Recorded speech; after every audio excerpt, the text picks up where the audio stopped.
माता पिता के समान उपकारी पेड़। एक गांव में अविनाश नाम का एक बच्चा रहता था। अविनाश ना पढ़ने में अच्छा था, ना ही खेलकूद में। वो एक अंतर्मुखी लड़का था, इसलिए उसके ना गांव में कोई मित्र थे, ना ही स्कूल में।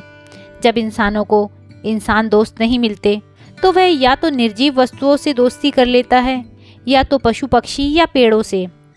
अविनाश के घर के सामने एक आम का पेड़ था। अविनाश अपना खाली समय इस आम के पेड़ की छाया में बिताने लगा।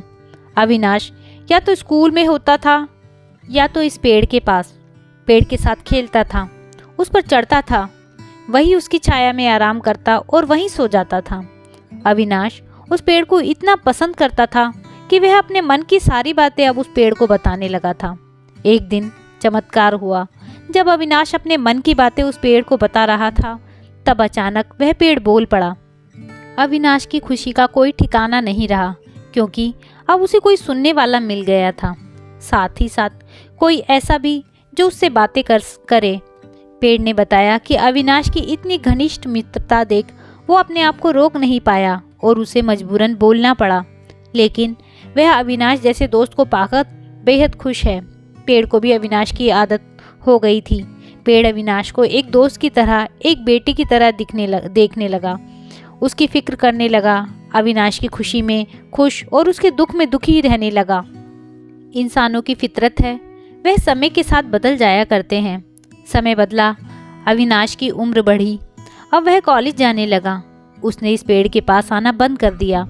बेचारा पेड़ अविनाश को याद कर काफ़ी दुखी रहने लगा। एक बार अविनाश को अपने पास से गुजरता हुआ देख पेड़ ने उसे आवाज़ लगाई और उसे अपने पास बुलाया। पेड़ ने अविनाश से कहा, आओ अविनाश, मेरे पास बैठो, कुछ बातें करते हैं।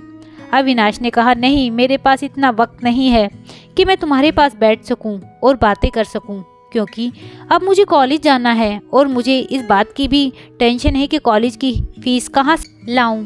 अविनाश की बातें सुन और उसको टेंशन में देखकर पेड़ बोला, देखो, मेरे पास पैसे तो नहीं हैं, मगर हाँ, मेरे पास फल बेचकर तुम्हें कुछ मदद होती हो तो मेरे सारे फल तोड़ कर ले जाओ। अविनाश को पेड़ का सुझाव पसंद आया। उसने तुरंत सारे आम तोड़ लिए और बाजार में बेचकर उसके अच्छे खासे पैसे कमाए और अपने कॉलेज की फीस भर दी। अविनाश फिर से अपनी ज़िंदगी में बिजी हो गया और एक बार फिर से पेड़ अकेला हो गया। पेड़ हर दिन अविनाश का इंतज़ार करता, लेकिन 3-4 साल बीत गए, उसे अविनाश मिलने नहीं आया।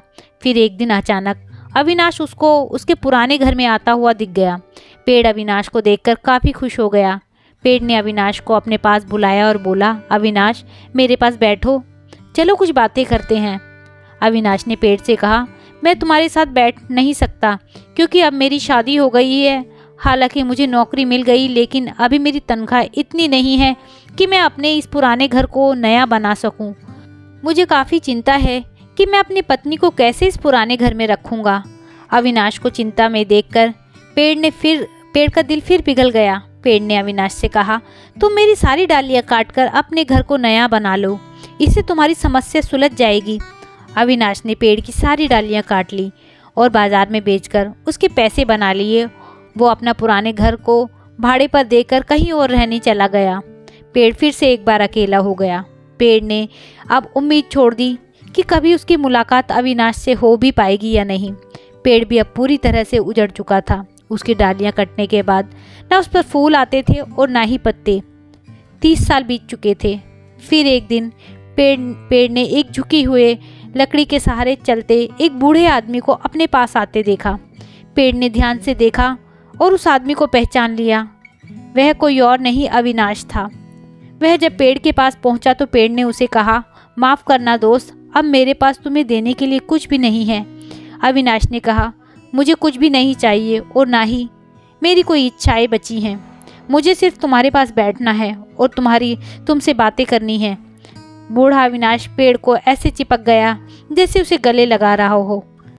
जर्जर और उजाड़ हो गए उस आम के पेड़ पर नई कोपलें उग निकली।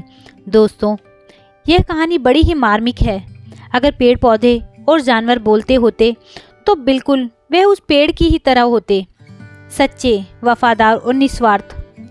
चलो, यह तो कल्पना की बात है, लेकिन सोचो, हमारे बड़े बुजुर्ग, हमारे माँ बाप क्या इस पेड़ की तरह नहीं हैं? और कहीं ना कहीं हम उस अविनाश का किरदार नहीं निभा रहे हैं। दोस्तों, इस कहानी के बारे में आपकी क्या राय है, मुझे कमेंट करके ज़रूर बताइएगा। अगर आपको यह कहानी अच्छी लगी हो तो इस कहानी को लाइक कीजिएगा, शेयर कीजिएगा और मेरे चैनल को सब्सक्राइब कीजिएगा। वीडियो देखने के लिए धन्यवाद।